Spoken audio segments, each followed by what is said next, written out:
এ জেগেছে রে জেগেছে, ছাত্র সমাজ জেগেছে, লক্ষ্মীপুরবাসীর প্রাণের দাবি মানতে হবে দেশ বাঁচাতে, জিরো মানুষ বাঁচাতে, জিরো জাতি বাঁচাতে।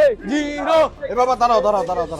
তোমরা মিছিল বের করছো ভালো কথা, কিন্তু স্লোগান তো কিছুই বুঝছি না, শুধু জিরো আর জিরো। এবং তোমাদের ফেস্টুনেও দেখতেছি 5টা জিরো দেওয়া। আসলে বিষয়টা কি? চাচা তাহলে শুনেন, আমাদের এই লক্ষ্মীপুরের জনগণ 5টা মৌলিক সমস্যা নিয়ে ভুগতেছে। আমাদের এই 5টা মৌলিক সমস্যাকে জিরোতে নিয়ে আসতে হবে। আমাদের লক্ষ্মীপুরের দুর্নীতিকে জিরোতে নিয়ে আসতে হবে।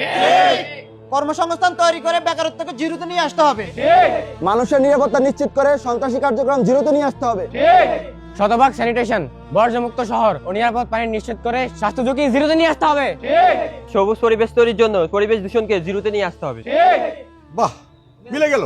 কিভাবে? দাড়িপাল্লা মার্কায় যে দাঁড়িয়েছে লক্ষ্মীপুর 3 আসন থেকে রেজাউল করিম ভাই, ওনার ইস্তেহারের প্রথমেই রয়েছে 50 ভিশন, যা তোমাদের দাবির সাথে মিলে গেল। ও তাই নাকি? তাহলে তো সুন্দর। মার্কাটা কি?